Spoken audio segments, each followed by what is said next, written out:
We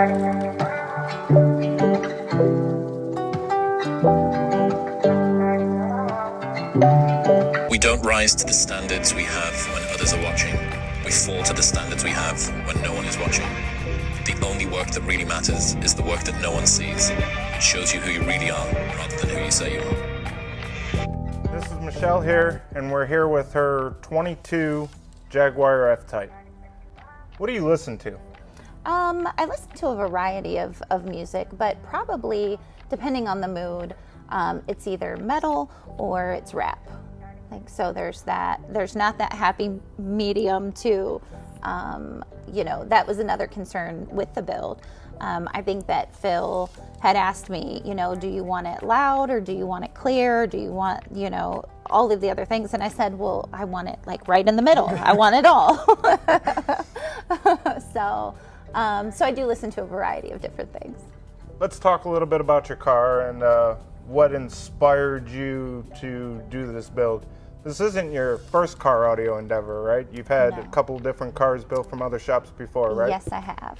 I think that prior to this car, I think everything that I owned, I still wanted to keep the simplicity of everything, the design, nothing really crazy, scream, custom necessarily. So when I decided to want this one done, at first I was still kind of leaning on the side of wanted to make it look somewhat factory, but yet a little over the top. So I think that just after talking to Phil and, kind of throwing ideas back and forth, I think that kind of really made me decide to jump off the cliff with everything and to actually make this one something different. With Steve having all his builds and being, super extra and out there, I thought that this would be the perfect car to do it too. When he was doing, one of the first times that I came to pick it up, like this little subtle, that design, remember, I was like, I didn't even know that was there. So he's like, I did that. It's like, no, you didn't. But then he did use that to do like these things, which I never put the two of them together. Like it was, I think maybe the second time that you had it and we're working on it, and just how you did all that together, because previously that was just clear. Yeah, when I was doing a bit of a talk through explaining the vehicle, it was, even though the hexagons are on the seats and on the doors and everything like that, you would immediately think that was the cue to tie those components together, but it wasn't. It was the taillight. Yep. And I think because I had them smoked out so early on with purchasing the vehicle, I think that I never really paid attention. And I don't know how often that I had ever been outside my vehicle walking around it to even know that subtle design. But the fact that, you were able to pull that and then integrate that into, the flow of the vehicle. And, nobody had ever talked to me about the curves of the car and how to do the back. And, nobody never spoke to me about any of that. And so even talking to you and you talking me through your thoughts, I'm a very visual person. So just you being able to explain those things to me without me physically seeing them, I was able to see them and to trust everything that you were saying about how you were tying everything together. I mean, I don't think that you slapped anything together without a lot of thought and all of that. And that meant a lot to me because it looks incredible. It looks like it was supposed to be this way. Yeah, I was explaining vaguely on the walkthrough of the car about on how you wanted a mix between something super dynamic, which was drowned out your thoughts and, kind of put you in your own headspace, or when you wanted an actual reference, kind of feel like you were more intimate with the car. Yes. You were able to do that as well.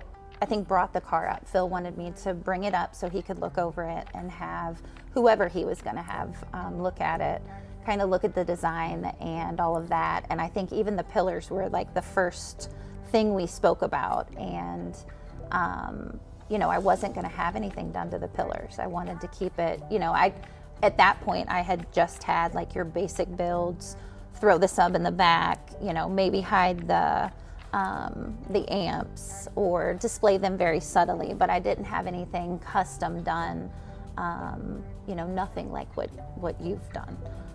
So I was still leaning on that, that sleek, original type of design. And then I think the more we talked, especially, the more eager I was to make it something that was unlike anything else that I had, one, ever had, but two, unlike anything anybody else had. That was super important towards that. So I think a fun thing or a crazy loop for this build was there was actually an already kind of set in stone path that we were going with the build. And then you had heard another vehicle that was on the showroom, which was the Corvette that I had built last year for another customer in Arizona. And that kind of defined your expectations or a flagship or a pinnacle of what you wanted to create. Most definitely. Would you say this build exceeded that build? Yes. Okay. Yes. When you had first heard the Corvette, had you heard a vehicle dynamic like that before? Never. Or tuned like that before? Never. So that helped kind of justify the path that you wanted to go with this. Yes. And that's when we kind of made that drastic change of where we were going to go all in with this one. Most definitely. And I do think, the previous sound and everything, it's so imperative to make sure that I think whoever is working on your car or anything like that definitely understands, like truly has an understanding of what you expect, and you guys are on the same page, because that definitely is when everything sort of took off, and I felt like the end result was going to be spot on. So with the communication between me and you and the clarity of where the build was going to go, you then felt trusting us with a multiple $1,000 build. We won't get into the actual, Yes. price side of this build, but how did you the trust to allow me to use my creative freedom kind of on the car? I think that, one, I had already seen your work prior to even bringing this car to Titan, but I think what was really pivotal to everything is sitting in the vet. And, even at that point, the things that I wasn't happy about with my vehicle, I didn't feel like I was able to explain it properly to anyone. And Phil has always been very receptive and he's listened, but I didn't know how to go about explaining to somebody those things that I wasn't really happy with. But I think when we sat in the vet together, and not only were you listening to my concerns and, the things that I really, really liked about the vet, I felt like you and I were instantly on the same page as far as what I wanted from my vehicle, what I truly wanted it to sound like, and how passionate I was about getting that. So I think once we spoke, you gave me just the confidence, I think, to not only allow you to kind of take it into your own hands, to even talk to Phil and all of that about what changes needed to be made with my vehicle. But I think I must have told you right away, I'm not creative whatsoever. So to look at everything that you did to that car, things that I would have never ever even thought of, and the detail that you put into that car, I had no worries whatsoever with allowing you that creativity to kind of run with it. The challenges that we've came with the car, couple being aesthetic, others being, inherent problems with the car resonating and vibrations and things like that. How would you feel, and though it takes time in order to do these things, like I've expressed before, it's like a cruel game of whack-a-mole. We fix one and then he got another one, and it is like the worst type of situation to try to chase. But would you think that we've been pretty responsive and, most definitely communicative about everything? I think that I am not an easy person at times, and I know my expectations, although high, I know that just with myself can probably be a little bit ridiculous. But that being said, there's never been a time that I have ever felt like I haven't been heard, or that you haven't taken the time to definitely listen and validate or verify those concerns, and then do everything and then some to rectify those issues. And then never have I felt like, I haven't ever felt your frustration towards me, despite I am sure. Only to Phil. But again, it's one of those things that, from that first moment when we sat in the car, I didn't think that I was on that same page with anybody that I had dealt with. And my experience with Titan has been amazing. So, not to discount anybody else within Titan. You guys have all been phenomenal. But the way that you listened to all of my concerns and how unhappy I was with different things in the vehicle that I really didn't say anything about, because I didn't know what else could possibly be done. But the way that you kind of took all of that and kind of solidified how we together were going to get this fixed and that I was going to be happy. I think that your determination and just your positivity, I think that made me that much more eager to allow you that creative freedom, even to really get exactly what I wanted out of my vehicle. And then lastly, has it met or exceeded your expectations as a customer and a receiver of this project? Most definitely. I think that everything has been phenomenal, absolutely. And waiting and bringing this particular car here to you guys, and specifically you, I think has definitely changed the way that moving forward with anything else, like just the difference between this and all the other builds that we've had is just, there's no compare. Yeah, it definitely helps when you can not only have a bond, but you can educate, to help better your knowledge of it as well. Mm-hmm. You being the owner of the vehicle and most of the time the pocketbook side of it, people tend to just look at a monetary value of it and not actually become personable with it. And that is really my end goal, is I'm building something of your dreams. I'm building something to create a happy place for you, a place of escape or bliss that you can jump in and take your 45-minute ride to work or take a 10-hour drive and just love and appreciate the vehicle. Most definitely.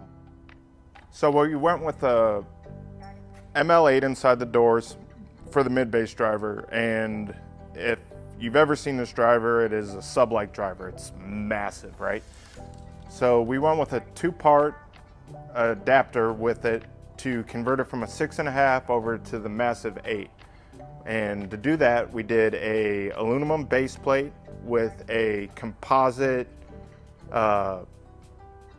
ring in order to offset the speaker in order to bring the driver outwards, right? But now we were limited to the small 6.5 opening of the factory grille. So I ended up creating a full grill housing that took place of the factory grill setup. We hollowed it out and did a floating style looking grill that kept organic to the vehicle and the nice lines and accentuated what the vehicle could have been. And we opened up the holes, and that floating appearance also allowed us to have more transparency, coupled with the bigger holes in the driver's offset pushed closer to the front of the door, allowed us to couple the driver to the cabin very, very well. Next, we had the ML3, which we ended up doing a couple different test rounds. We did the original iteration on the dash, and it focused the stage very well. but it ended up narrowing it. So when the customer was trying to get into those real dynamic situations and wanted that real wide immersive set, you know, it was kind of falling on its face. So we ended up moving locations to the factory locations on the doors, and it brought us that width. And then with the help of the Brax processor and a little bit of time alignment, we were able to make those speakers pretty much blend away into the system as it should, where they're undistinguishable where the location is. Next, we ended up making a custom housing for the tweeter. The tweeter was pretty big, being the Blam Multi-X tweeter is a decent sized tweeter that wouldn't fit inside the factory sail panels without a noticeable modification, and with doing that we would have had to create new grills and everything like that.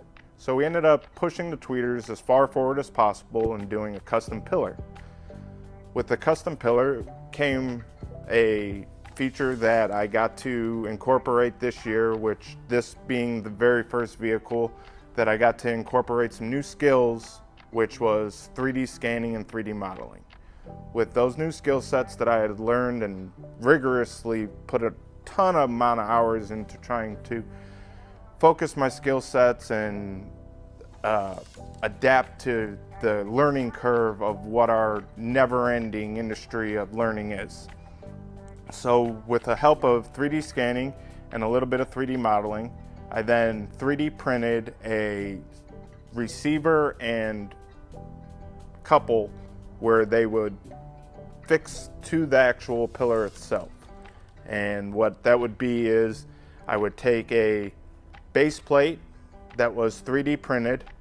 I would then graft that into the pillar itself, then wrap the pillar as one fixture. The tweeter pod itself was a separate unit that had fixed at a separate time once wrapped, which allowed me to hydro dip it and match the carbon features that were already inside the vehicle. Matching the carbon fiber in the vehicle was another challenge. The customer, she is a stickler for detail, and so the direction to the grain and all of that had to match. It had to be cohesive through the whole vehicle. So once marked or once placed, I then had to do markings on the actual pod itself before we sent it out for hydrographics and mark the orientation. That way it ran parallel with the rest of the details or the carbon fiber accents that were inside the vehicle. Then there were a couple other little gloss trims that were in the vehicle that didn't fit that same carbon look that she was going for, and we sent those also out to be hydrographic to again match the carbon steering wheel and other carbon accents that she had through the vehicle. We then had to create a custom mount for the conductor for the Brax DSP. She didn't want something gaudy and, you know, that looked out of place, so we had to come up with a location that was as OEM that we could make it appear to be without changing a whole bunch of stuff. This was done at a point where, unfortunately, the part was already sent out for hydrographics, so altering the part where she wanted the conductor was a very thoughtful process. It needed to be done where I couldn't ruin the hydrographics, but get it done in where it doesn't look like an afterthought. And adapting to challenges is what our industry is all about. We're always pressed with new challenges and new things that need to be adapted into vehicles and integrated, and this just happened to be a perfect outcome of where it seamlessly went into the vehicle without looking like it was an afterthought. Next, we moved over to the trunk area, and I saved the trunk area mainly because I knew this was where I was going to have the biggest challenge, because I was fitting 10 pounds of stuff in a 1 pound bag.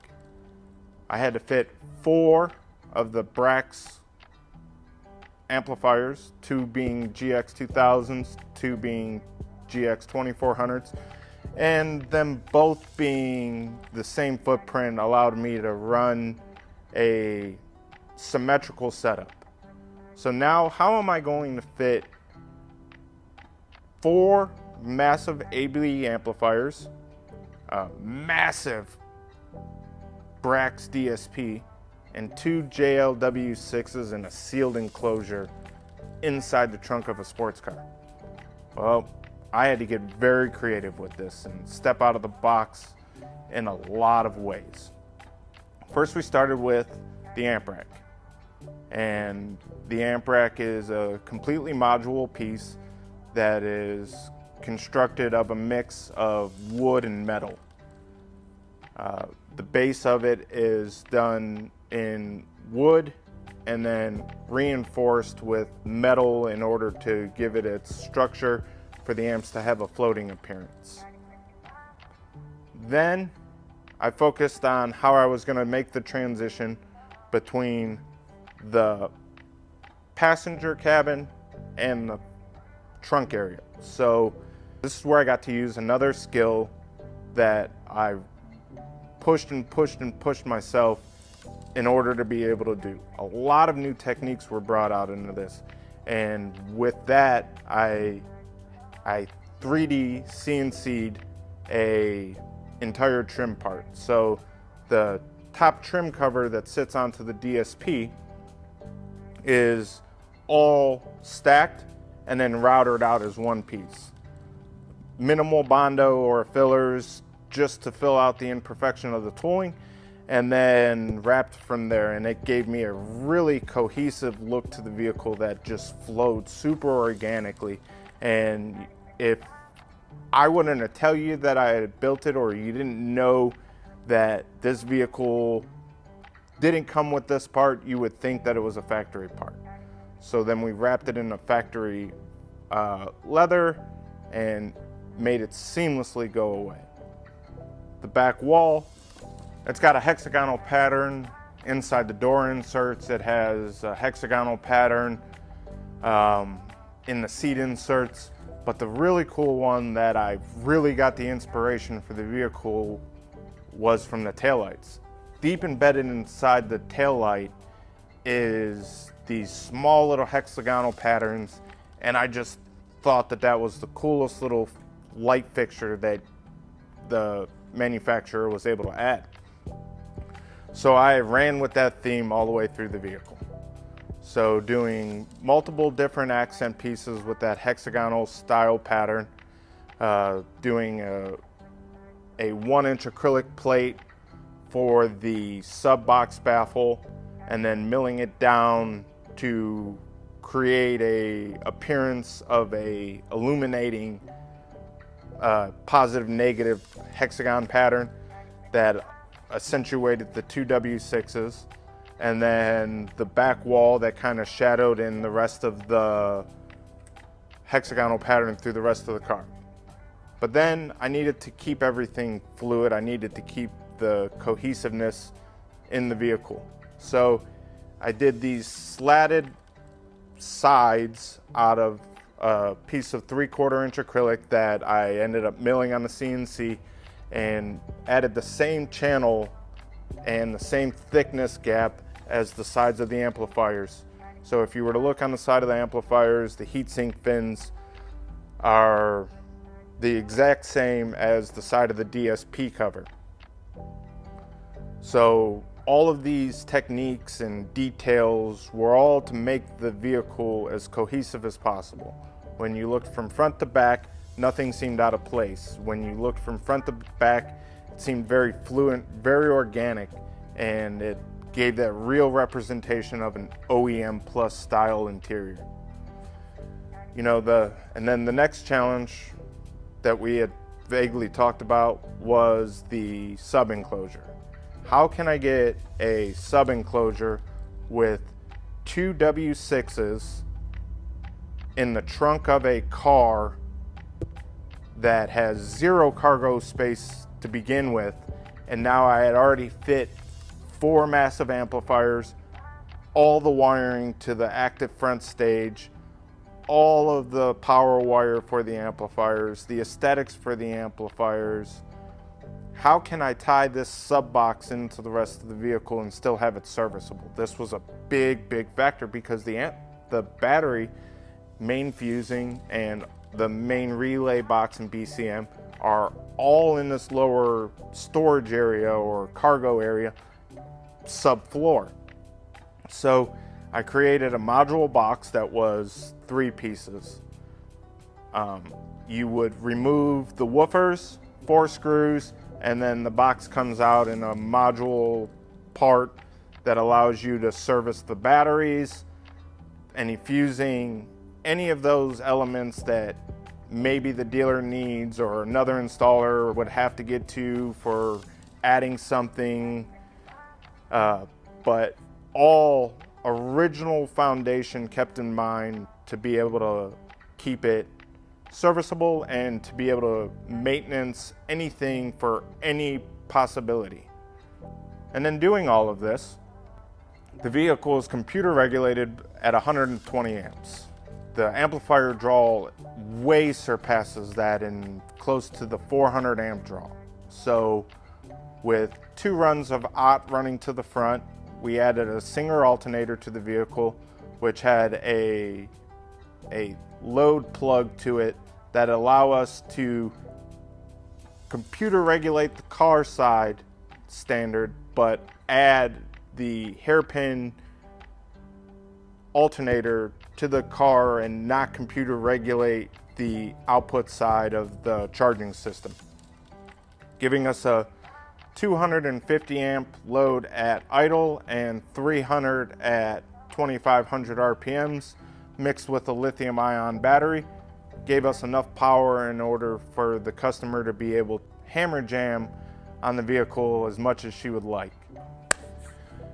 And what would any good foundation be without completely dampening this vehicle?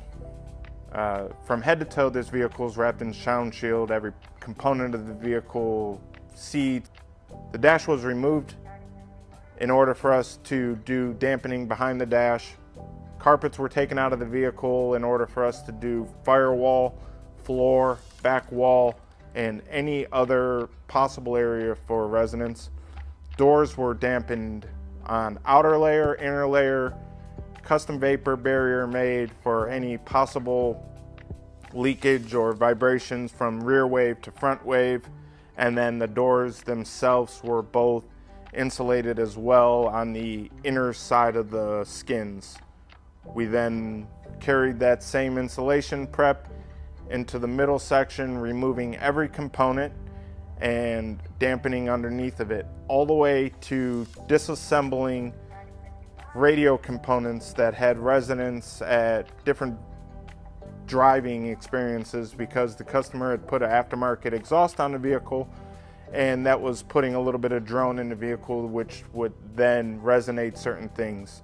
So all the way going down to taking the factory nav radio out, disassembling the whole thing, and adding insulated strips inside of it. That way it sounds as solid as a rock. Removing ball bearing fans and replacing them with brushless fans. That way there was no vibrations anywhere through the vehicle. She's a stickler for vibrations, and you know, it's a bit of a cruel game of whack-a-mole a lot of the times with dampening, and we did our best, and the customer was pretty blown away with the outcome of it. System design. Absolutely the most quintessential part of any kind of build, especially in my part. I tend to do long-term projects that go months on end, and the one small move can compound to a lot bigger of a mistake. You know, every second that you lose is a second that is not gained in efficiency. And when doing these kind of builds, being efficient is important because we're billing a customer a certain way, and in order to do that, we have to stay true to the shop and stay true to the customer. So this is where system design becomes extremely crucial.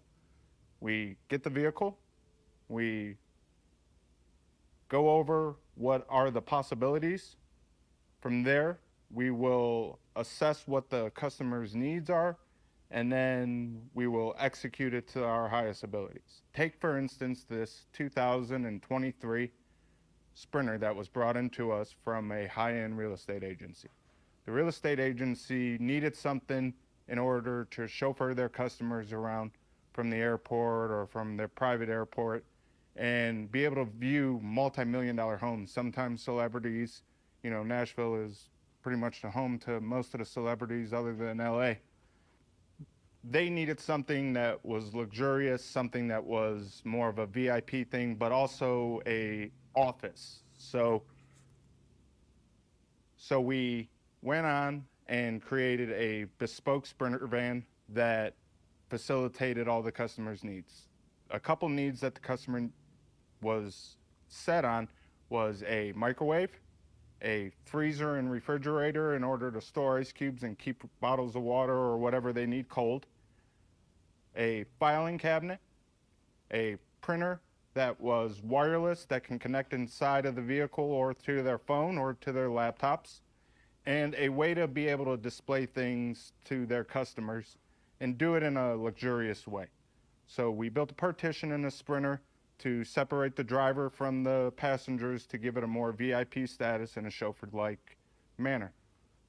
From there, we did 6 Maybach-style seats and a Maybach-style bench in the back of the vehicle. We incorporated the wireless printer into a workstation that also housed the microwave and a filing cabinet, but in a sleek design and a little cubby that went over the printer to be able to hide it away at any given time. We then did the refrigerator and freezer with fresh water on board, which we used a 12-volt pump in order to circulate and a water storage unit in the back in order to be able to fill up. We then also incorporated a wine glass holder for when they close that deal, they're able to celebrate. This way the real estate agents would be able to display it onto the TV and give the customer a little preview before they actually reach their units. When all in completed, the vehicle came in on time, which means profit, means proficient. The customer was ecstatic with the outcome. It was actually beyond his expectations of what he thought he was going to get. Even though we had showed him Tier 3 Sprinters that we had built before, and we were building him a Tier 3 as well, it exceeded all of his wildest dreams. We did motorized tables in it. We did all of his desk areas that he needed.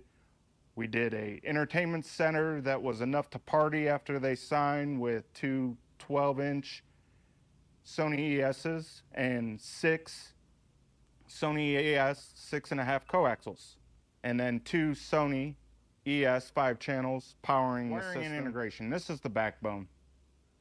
Our first step is system design. That's the foundation, right? This is where the actual exoskeleton of the house would be actually built in functionality. Comes into play. So when doing this, we need to make sure that everything that is being put into the vehicle is done at one time. We don't want to add layers to it and a bunch of different connections. We want one solid connection, one solid runs with no wire splices or any, cuts in the wire and then extending. Everything should be done in one time. On top of that, it needs to be serviceable. And it needs to be serviceable on not only an installer side of things, but a dealer side of things.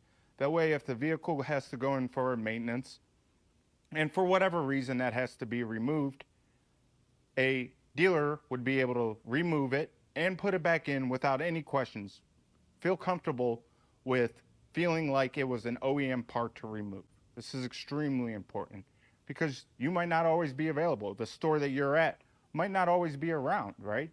And these things are where the thought of the system design plays right into the wiring and integration side. From the system design that you need said components, and then on the wiring side, that you need said components, so you're able to make those provisions already, where there's no additional splices, There's relays on whatever high output stuff you have. There's switches if you need to be able to toggle something from on and off. There's fusing on everything in order to keep it safe. And a lot of the times, depending on what it is, like the sprinters, you know, you have to use circuit breakers. That way, when they're out on the road or something like that, that they would be able to service it themselves and they don't have to worry about finding an auto zone. And then when it's more of a street car, you'd be able to get away with fuses because most of the time they're going to be in the inner city or maybe the rural country, but they'll be able to get to an auto zone. You don't have to worry about them being off the grid or anything like that, where they won't be able to receive those types of fuses. So these things are important to think about, and they're part of the initial system design that follows directly into the wiring side. Types of connections I like to use are DT connectors. I pretty much DT everything from my amplifier outputs for power wire, depending on how big the amplifier rack is, or if it's module to come out as one, or if they come out as individuals, the power wires will be Anderson connected. If they're in a module amp rack that houses multiple amps, there'd be a distribution block, and then the input side of the distribution block would have an Anderson connected that way. Again, if it goes to the dealer or if you go to another shop that might not be proficient with the way that you install, they're able to do it and feel comfortable about taking it out and putting it back in the exact way that you did it, using keyways and thread certs in order to line things up and attach it to the vehicle properly. All of these things, again, fall right back to the system design. And with thinking things out and the foresight of all the parts that you're going to need, help the efficiency of getting the project done the best. This is something that any expert level technician should be known and be proficient at it. I can understand if you're a more green technician that does not understand all the fundamentals or haven't ran into the different complications such as a can line dying or half of the can dying and being able to test it, or, you know, serial bus communications, being able to get into a scanner and actually seeing if those communication lines are in play, or Toslink in Mercedes, if it's not receiving the in and output on the fiber optic. These things come with time or a lot of time in your education at a younger time. A lot of us, though, it's with time and lots of mistakes that we have learned this. But with doing that and being able to figure out things and troubleshoot unforeseen problems, it makes you a better installer. It also makes you an asset to the company, because now the company is able to bring in projects that other places cannot do because your troubleshooting skills allow you to think outside the box and have an ability that another place does not. Take, for instance, this Lamborghini. This 2017 came in with a unfortunate lifespan. Only being in 2017, previous owner had taken it to a place that was not knowledgeable with what they were doing, and they hacked this entire car apart. The CAN networks were cut, the stereo integration side was cut. There was no working components inside the radio, or none of the existing components that Lamborghini had to go into their synthesized system. It was a painstaking task in order to figure it all out. So my first step was restoring all the wiring back to factory, replacing any fuses, and then getting OEM components in order for us to even start a baseline. The customer, though, wanted a little twist on it. He wanted to be able to integrate CarPlay along with wireless Android. He also wanted to have a display that looked factory but was not. So we went with a Alpine Halo originally in order to get everything kind of situated with the audio. Once we did that, we weren't able to get all of the features to function as we should. parts of the display of the cluster were stuck where we couldn't set the time. So it ended up coming back to, or it needing its most 150, along with it needing its CAN 1 and CAN 2 set lines. So one being convenience and one being the safety features of the car. So when the previous shop had did this, they disabled all factory safety features that were integrated into the car. Backup camera, parking sensors, the up head display that displays all of that information, the ability to set the time. So this customer wanted it to be a Lamborghini, and he wanted that elegance that Lamborghini was. So we went with a 16:9 universal style radio that was meant for a OEM appearance side. But we had to trick the system because they don't make anything for a Lamborghini Aventador, right? So we had went through and did rigorous amounts of research in order to figure out what CAN networks and what vehicles kind of cross-referenced the Lamborghini platform, knowing that it's built from Audi and Volkswagen, that it was going to be somewhere in that line. But what that line was, whether it was going to be the S line or the A line or the Q line, which it ended up being. It shared the same platform as the Q7 with a couple different features being the MMI controller and all of that. But with a little bit of time, a little bit of expertise, we were able to figure this out and it worked seamlessly. The customer got all of its crash avoidance back, so sonar parking sensors in front and rear that actively worked on the screen. Uphead's display was functioning. You were able to set the time. You were able to use the MMI. And then we followed that up with an absolutely killer system with all Brax Matrix stuff. Matrix 3, Matrix 6-inch, Matrix 1-inch with custom pods and everything like that. But because we had the ability to troubleshoot the car, we were able to turn that one little thing that he just wanted audio back into the car into a tens of $1,000s job. And having the ability to do that, you need to have the knowledge in order to do that. Fabrication, yeah. My, by far, absolute favorite part of my job. Me being a creative, it's natural that fabrication and being able to use my imagination and create something of customers' dreams comes natural to me. It's almost my first nature when it comes to life that I am a natural creative.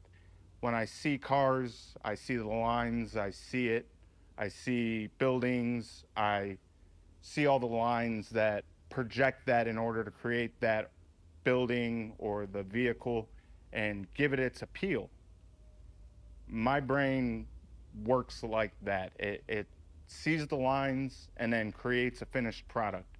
A lot of the time I'm able to see these projects before I even think of what the customer wants. I've already got 4 different renditions inside of my head in order to give them. And depending on the tier that they want to go is as crazy as I can take it. I can go from the absolute wild to the OEM plus to just your more basic install of a custom enclosure or a sealed enclosure, or then we tear it up or go to a side enclosure, or we go to a custom enclosure with LED lighting and different elements inside of it. And then we step it up from there and we add different lighting elements along with different layers and textures. And we do this with acrylic, and we do this with different composite materials, PVC, and we implement different features in order to create these, such as lasers and CNC routers, and more recently, the ability to 3D scan and work in Fusion in the 3D world and create something that was inside of my head and have it actually rendered in front of me. That's a whole different feature. And more recently, it's sparked that thing inside of me that that spark when I had first started and I built my first cool system and it got featured in Mobile Electronics magazine. And I was super ecstatic and I was blown away and all hyped up. Yeah, yeah, yeah. I've got that same passion back, and I've had that same passion for about the last 10 years. And my drive is to move forward in the industry along with elevate the industry and give back as much knowledge as I can. Although I haven't stayed stagnant over my career of 20 years, I've always tried to push myself and move myself forward in the fabrication game. Over the last 10 years, I've evolved my skills tremendously. And over the last year, as I was talking in my last year's top 12 video, I really wanted to get into the 3D world and start creating, or really spark that passion of mine as almost the first time when I had got a feature in Mobile Electronics magazine with a blue 71 Chevelle, and I was all stoked about it. And though I hadn't stayed stagnant, and I've always evolved and created new techniques and evolved in different manners using different tools such as the laser and CNC router, the 3D world has allowed me to express myself a little bit faster and be able to render that and show a customer, which adds a totally different element to the build. It also allows me to stay on task a lot more because I'm not allowing my imagination to stray off. Now I have a set plan in front of me, and now I can also implement those tools into 3D printers such as PLA printers and resin printers, and be able to make intricate parts that would normally take me many, many hours to do. Now I can do, say, a more simpler facet of it. Well, it's creating that, and now I'm essentially cloning myself. I'm allowing my ability and my knowledge that I've grown over the years to elevate my skill set, also elevate the proficiency that the job's getting done. My personal and professional growth over 2024 to 2025. Personally, I've had to grow a lot this year.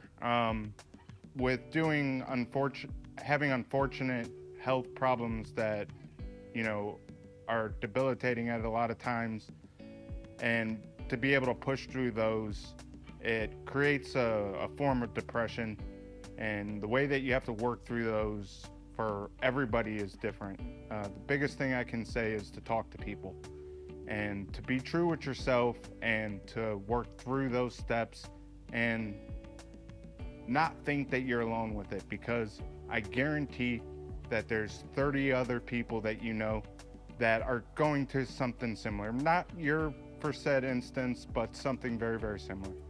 So to trust in people and listen to people, and be able to talk to people and take that advice in has been a real big personal growth for me this year. And moving forward in the upcoming years, I just plan to progress that even farther, because it makes me a better person, it makes me a better employee, and it makes me a better influence for the industry. And it allows me to, when I get inspirational things such as, you've allowed me to create things that I never thought possible from people in text messages and through Facebook, and that I inspire them to push forward and learn their new traits. And if it wasn't that hard for Kaz to learn, maybe I can pick it up the same way. And those things are huge to me. That is why I love this industry, is because we all learn from each other.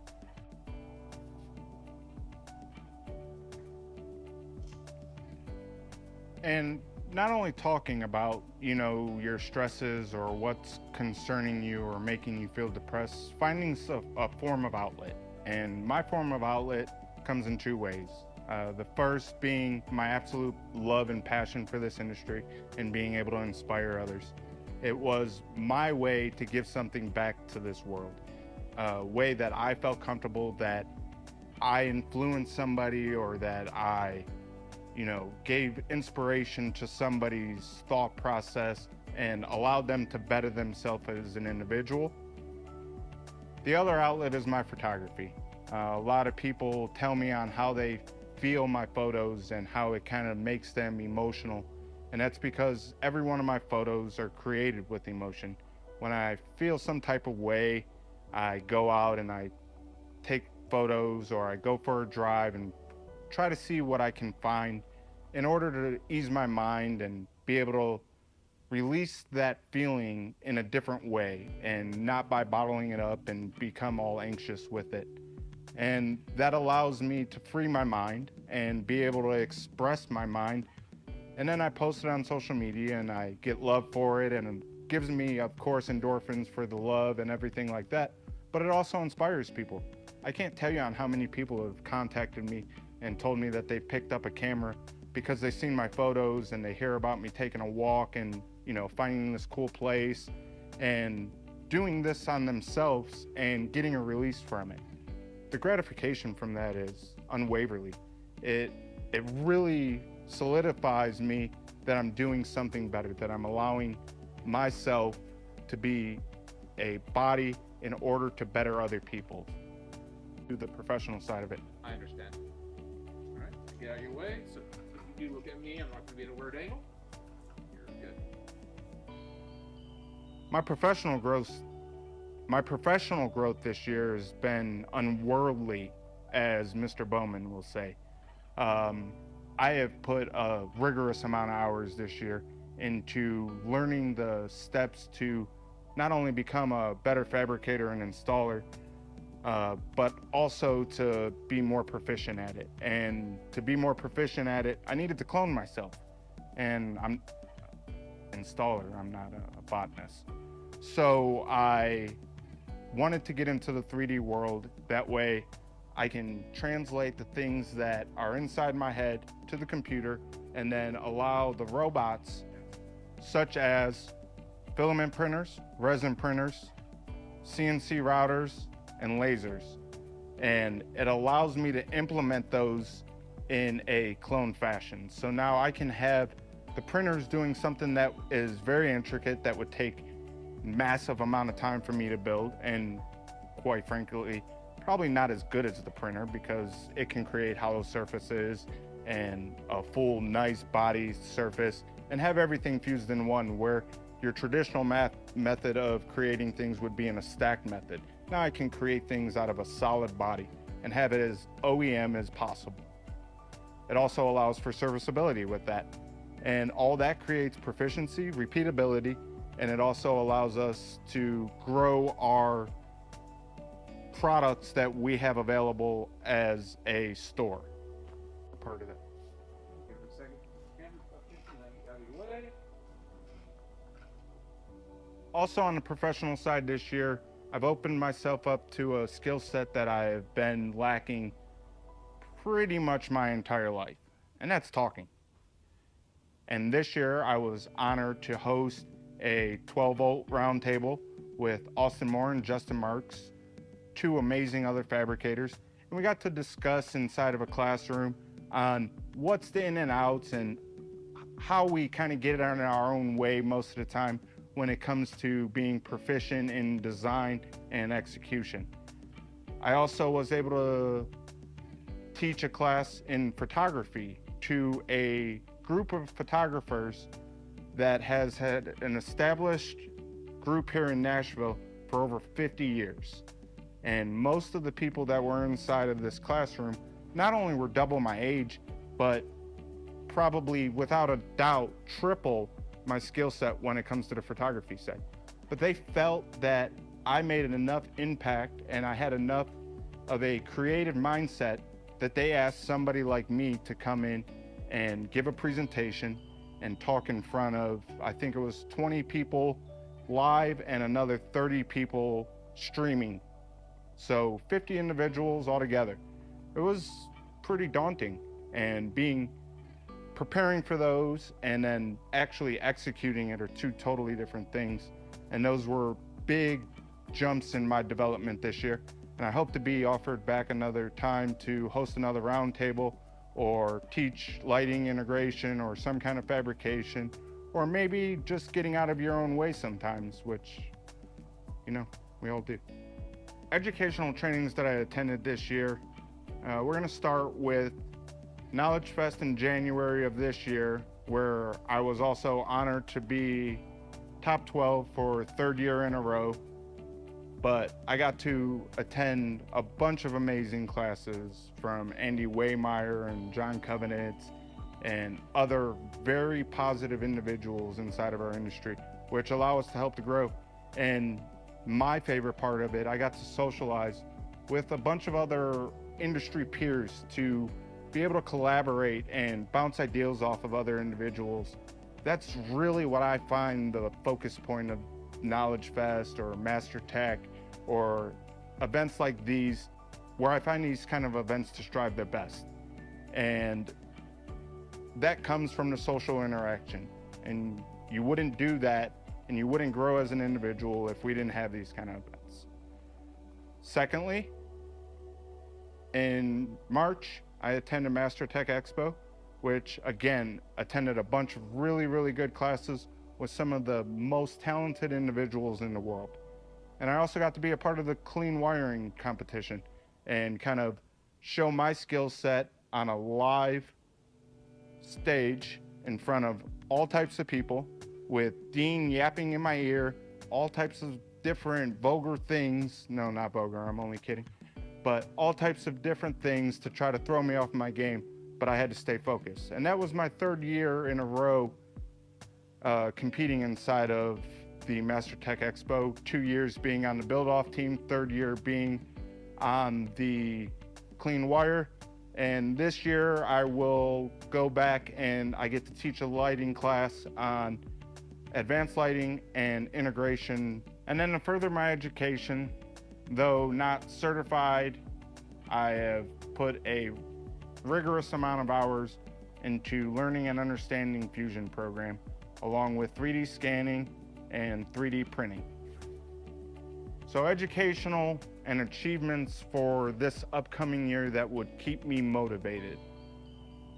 Winning Installer of the Year obviously would be a phenomenal thing, and it would allow me not to just grow as an individual, but it allow me to gain that trust as being considered the Installer of the Year to help others grow and to inspire others. Also, I plan on, again, continuing my MECP certifications and becoming Master Certified, and I promise I will have that done by the end of the year. I also would love to start my ASE certifications in both electrical and automotive diagnostics. And then I will be also presenting a class at Master Tech Expo that has to do with advanced lighting and OEM integration for lighting concepts. To describe my role inside of Titan Motoring or this industry would be a creative, an inspirer, and an all-around jack of trades when it comes to getting a job done from start to finish.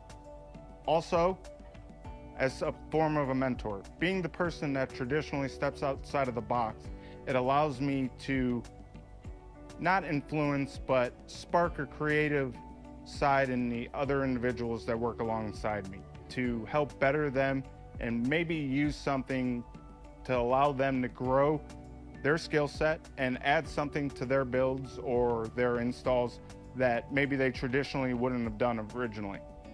It's also to grow my community with knowledge. So anything that I've ever had has always been an open book, whether it be my CNC knowledge or taking time out of our busy schedule and giving a class to the other guys that were a bit greener in order to understand VCarve and our basic CAD programs, to be able to translate that over to the CNC router and CNC laser. But I might be a little biased, so let's ask them.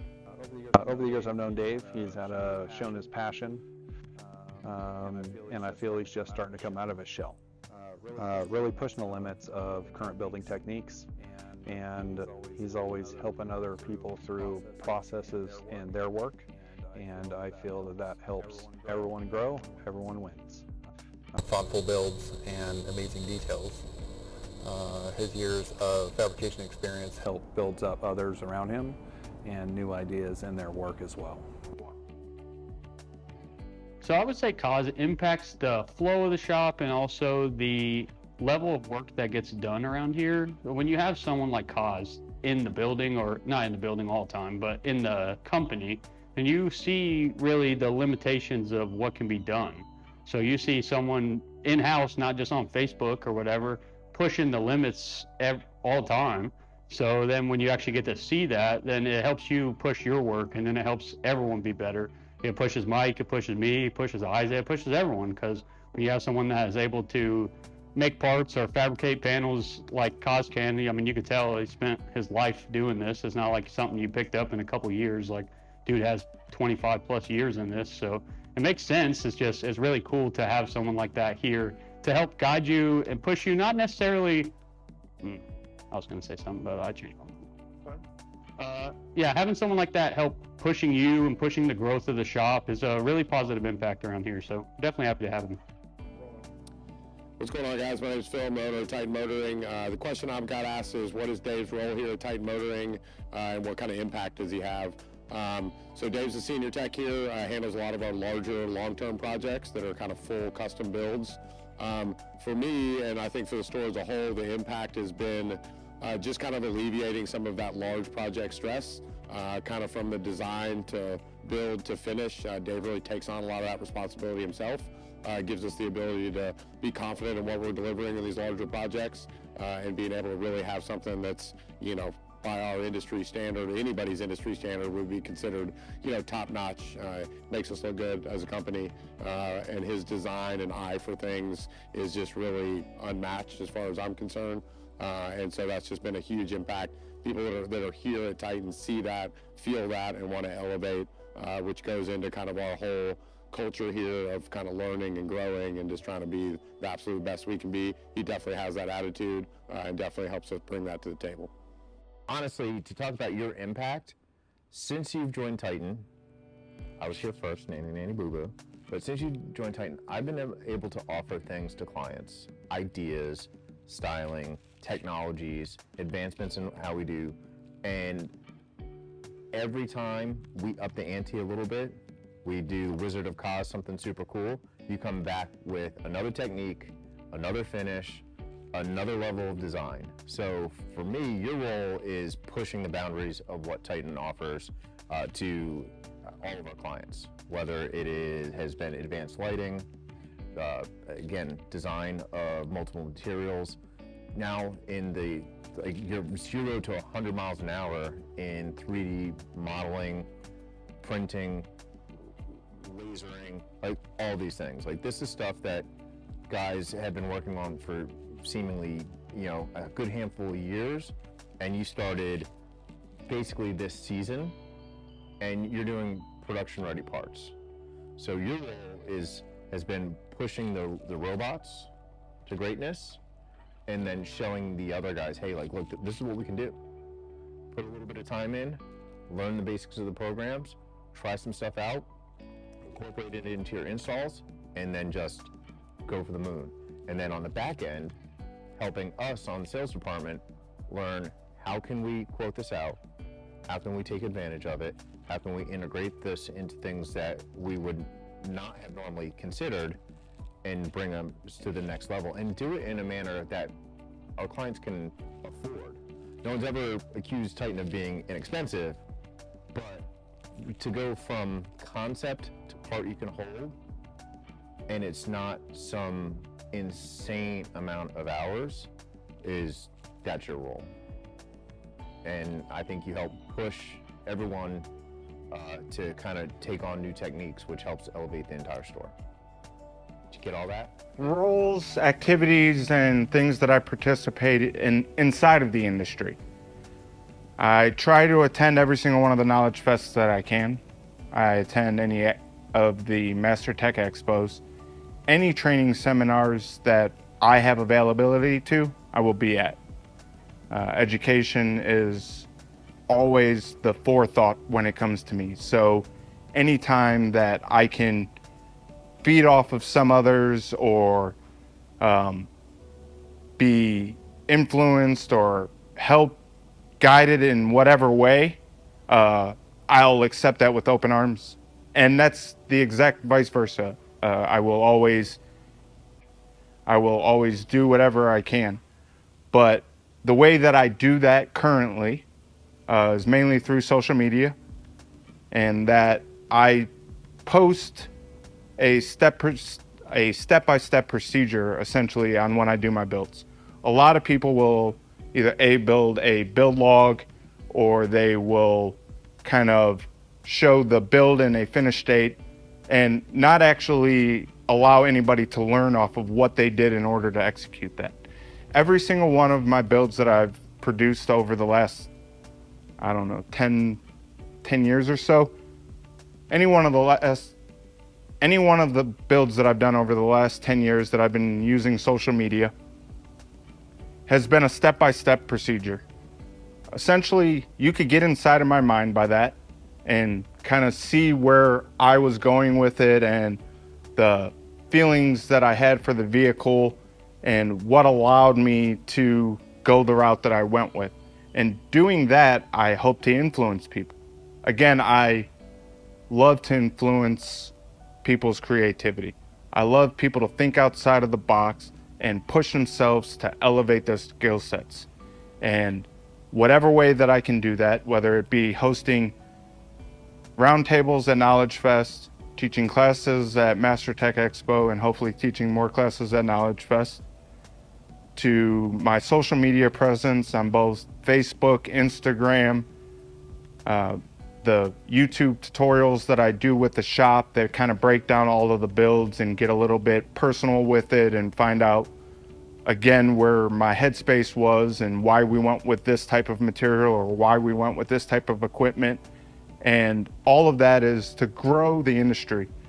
It has allowed me to use my knowledge, my creativity, and project it onto the rest of the industry and any onlookers or viewers or potential customers that also see the products. As good as the actual front view of it is, the same with the rear. Nothing's hidden, nothing is duct taped together or drywall screwed together. I show step-by-step procedures in hopes to show other people the ways that I execute my builds to hopefully help them or teach them in a way that they might have not known before.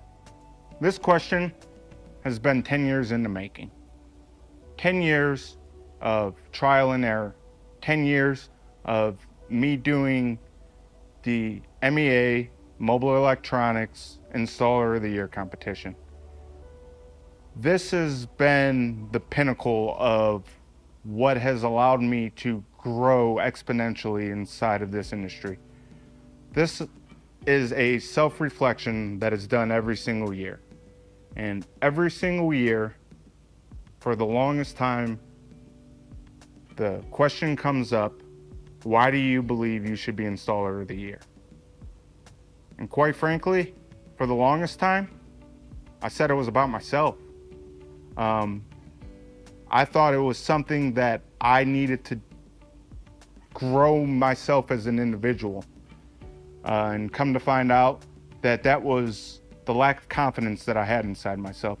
But I sit here in front of you today with the confidence stating that I do this and I embody what an Installer of the Year should be by my influence, my creativity, and my passion for this industry.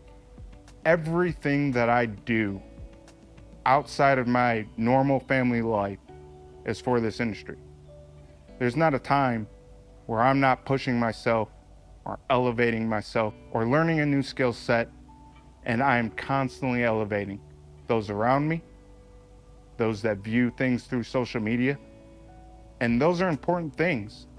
But not only that, I'm not a car salesman. I say it with truth, and I give it what it is. I might not be the strongest speaker in the world, but what I lack in speaking, I gain in knowledge because I've allowed myself to grow over the years, and with that growth has came a ton of knowledge, and that knowledge being an open book for everybody to learn from. So if I was honored to be Installer of the Year this year, you will see a continued growth. You will see a continued effort in order to grow the industry in the best manner as possible. And you will also see the determination to be the best representation for this industry that I can be. I'm not saying that I'm the best. I'm not. There are 100 different people that don't post on social medias, or you might not even know their name. But for those select individuals that put themselves out there are the individuals that I believe should guide this industry, that should have an influence on the up and coming generation and the potential growth of this industry, or the long lasting ability for this industry to last, would be on the up and coming individuals. We don't stick around forever, and we need to pass our knowledge on and show people that it's okay to think outside the box and know that it's okay to share, and you're not always the person that knows everything in the room. And quite frankly, if you are, you're not growing yourself as an individual. So I like to always be outside of the box. I never like to be comfortable, because if I'm comfortable, I'm not growing. And the more that I can give back, the more that I can intake as far as knowledge goes, will allow me to be the best version of myself and be the best version of myself for the industry to grow as a creative one. I'm extremely grateful and even humbly honored to be nominated as a candidate for Installer of the Year. To make top 50, it's really what started changing my growth and my love for this industry. And it allowed me to continually elevate myself. When I made top 12, I pushed myself even harder. And so if I had the opportunity to be honored with the title of Installer of the Year, you will just see an exponential growth in not only my personal side, but my professional side, to represent the industry in its best fashion. And to end this beautiful story, I would like to take the time out to the judges that are viewing this, along with the MEA, for none of this would be possible. And your continued strive to create excellence inside of our industry, I'm forever grateful for. Thank you. Okay, and